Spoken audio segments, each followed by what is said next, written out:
Take a look at this. This is a $10 trillion note from Zimbabwe.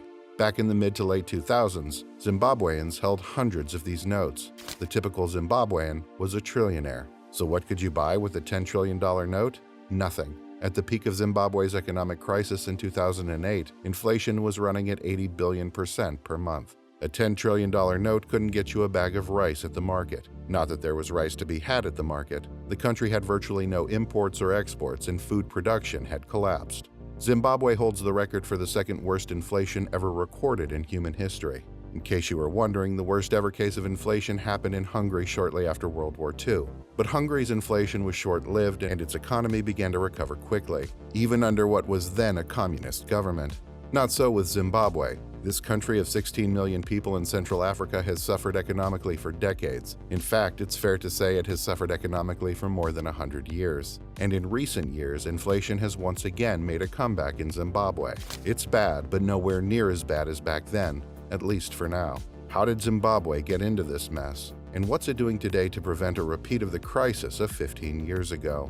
We'll answer these questions in this video, but before we go any further, make sure to subscribe to our channel to get the latest news and analysis on global economics. And if you like this video, hit the like button and help us spread the word. The history of modern Zimbabwe, which was known as Southern Rhodesia for decades, can be said to have begun in the 1880s when British diamond mogul Cecil Rhodes went north from South Africa in search of new mineral deposits. He found them in a land occupied by a people called the Debacle. Rhodes convinced the ruler of the Debacle, King Lobengula, to grant him mining rights in exchange for guns and money. Lobengula said yes, and pretty soon the company controlled by Rhodes, the British South Africa Company, ran the economy. They encouraged immigration by white Europeans who would soon control the local economy. The Debacle Kingdom became Southern Rhodesia, and by the 1930s a system of massive racial segregation had been put in place. About 50,000 white farmers and businessmen dominated a country of millions of Africans. Under Southern Rhodesia's system of segregation, there were 4 kinds of land. The first was land owned by white people, which could be sold only to other white people and not to Africans. Not surprisingly, the real estate apportioned to white farmers was the best farmland in the country. There were also crown lands controlled by the state, which in turn was controlled by the white minority. There were purchase areas where Africans could buy land if they could afford it, and for the most part the African population lived on the 4th kind of land, tribal reservations that were crowded and incredibly poor.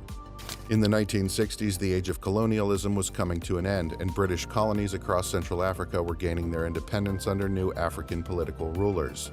The white minority that ruled Southern Rhodesia feared they would lose their power, so in 1970 they declared independence from the British Empire and continued white rule. For the next 10 years, Southern Rhodesia existed as a pariah state, unrecognized by the global community. Then in 1980, after a 5-year civil war, African nationalist revolutionary forces took over the country under the leadership of the ZANU-PF party. Its leader, Robert Mugabe, became prime minister. The country of Zimbabwe was born. At first, things went well under Mugabe. The country's white minority still dominated the economy, but things began to improve for the African majority. Within a few years of independence, 500 new healthcare centers were opened. Education was made free and enrollment in schools soared. The incomes of African Zimbabweans began to rise, life expectancy grew, and child mortality fell. But all these improvements came at a cost. Zimbabwe's population, long relegated to life on reservations, had few skills, and the country's export economy was weak. The government took on large amounts of debt to cover the cost of healthcare and education. Worse yet, tensions erupted between the Mbele, who were the major supporters of Mugabe's ZANU-PF party, and local ethnic minorities. Guerrilla warfare broke out in parts of the country. Mugabe became increasingly authoritarian in his rule. He seized control of the media, instituted a curfew, and gave his government the power to detain people without charge. That power was used widely.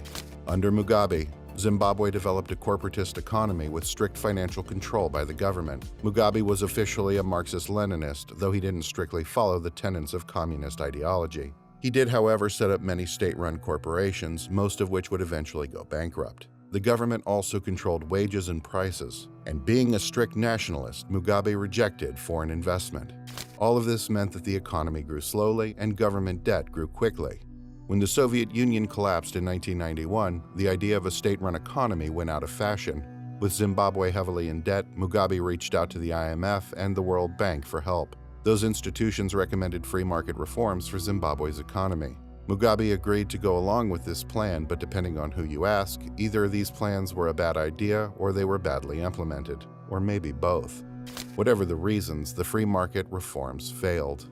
Instead of building a new economy, the country began to deindustrialize. Industrial output fell from 25% of the economy in the 1980s to around 10% today. With many people out of work, unrest began to spread. Mugabe, who had won a series of elections under suspicious circumstances, began to lose political control. In 1998, Mugabe got Zimbabwe involved in a war in the Democratic Republic of Congo. That war alienated him from many of Zimbabwe's neighbors. Any hope of building a trade economy with other African countries was lost. So ahead of the 2000 elections, Mugabe came up with a new populist policy designed to shore up his support and improve the economy. He would appropriate the land owned by the country's white farmers and give it to Africans, specifically to veterans of Zimbabwe's various wars. But this idea proved to be another failure. For one thing, much of the land didn't end up in the hands of veterans. Instead, it went into the hands of Mugabe's political allies. Many of the people who took over the farmland were from cities and had never worked on farms. Food production began to fall, and by 2009 had collapsed to 1/3 of the levels it used to be. Unable to import food from neighboring countries, Zimbabweans began to go hungry. The collapse of the agricultural sector spread into other parts of the economy. Unemployment began to rise sharply, eventually hitting 80%. Bank lending collapsed. But the government found a solution to all its problems. The massive cost of the war in the Congo, the collapse of farming and banking, it could all be fixed by, you guessed it, printing new money. Zimbabwe's money printers went into overdrive. But as economists will tell you, the conventional definition of inflation is too much money chasing after too few goods. Zimbabwe was producing very few goods and incredible amounts of money. As inflation grew, the central bank's money printing grew with it.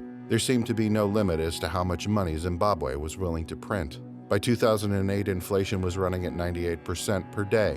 In other words, prices of goods were doubling every single day. This insane level of inflation led to a breakdown in normal economic activity. When the central bank issued its first $100 million bill, the price of bread rose overnight from $2 million to $35 million. It seemed that no matter how quickly the central bank printed money, inflation would eat up its value instantly.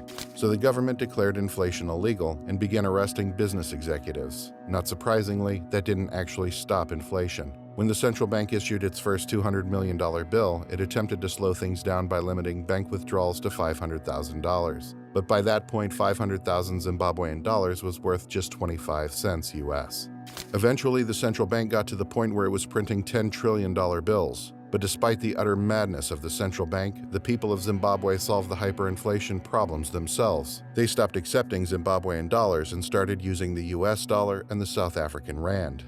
The government noticed this and made use of the dollar and rand official policy. With the dollar and rand as the official currencies, inflation dropped eventually, falling below 4% per year. From 2009 to 2013, Zimbabwe's economy showed signs of recovery, growing an average of 12% per year. That wasn't enough to undo the damage of the hyperinflation era, but it was a start. But starting around 2014, the government of Zimbabwe began to reintroduce a new Zimbabwean dollar into the economy. This time, at least at first, it kept a much tighter lock on how much money was printed. The government set the exchange rate of the new Zimbabwe dollar at 1-to-1 with the US dollar. That led to currency shortages. If the government was going to guarantee that it would exchange a Zimbabwean dollar for a US dollar at 1-to-1, it had to limit how many Zimbabwean dollars it issued. People lined up at banks for hours only to walk away with $20 or less, and often in coins.